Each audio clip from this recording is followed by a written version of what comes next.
नमस्कार 24 टुडेमध्ये आपलं स्वागत आहे. आता आपल्यासोबत सिंगर सोनाली मॅडम.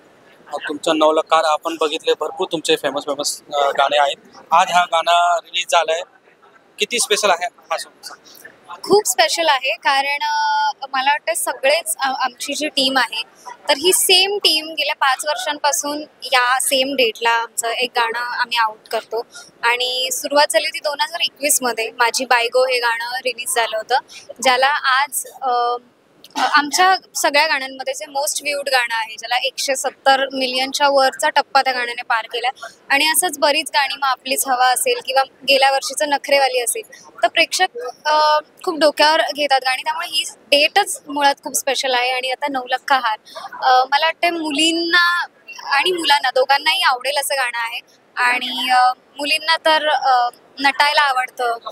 सो अशी बरीच गाणी आहेत जी मुलींच्या ऑर्नामेंट्सवर किंवा मुलींना आवडेल अशा गोष्टींवर बनवली जातात. पण हे टायटल पण थोडं भारदस्त आहे, युनिक आहे आणि आय होप सगळ्यांना आवडेल गाणं आमचं.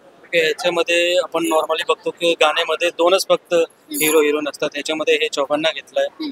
त्या केमिस्ट्री बद्दल कसं वाटतं? केमिस्ट्री खूप सुंदर आहे कारण चौघही चांगले कलाकार आहेत. आणि चौघांना घेण्यामागचं कारण तेच की अगेन 5 मार्चला निकचा वाढदिवस असतो आणि 5 मार्चला आपलं गाणं आउट झालंय. सो निक आहे आणि अगेन 12 मार्चला रितेशचा वाढदिवस असतो. सो हे दोघं आहेत म्हटल्यावर 2 जोड्या. आणि त्यात मुली पण आपल्या गोड आहेत खूप. तनू असेल, अदिती असेल, दोघींनी छान काम केलेलं आहे आणि त्यांची केमिस्ट्री पण सुंदर दिसून येते. जोडी छान वाटते आणि त्यांनी काम सुद्धा उत्तम केलंय. हुक स्टेप असेल, आपली सगळ्यांनी बघितली असेल, तर ती सुद्धा नक्की करा सगळ्यांनी. ओके, ह्या गाण्याचे 2 लाईन तुम्ही बोललात तर? नक्की.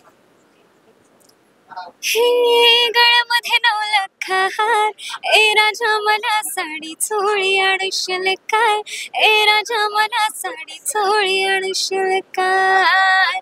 हे गळ्यामध्ये नवलखा हार, राजा मला साडी चोळी आणशील काय, ए राजा मला साडी चोळी आणशील काय.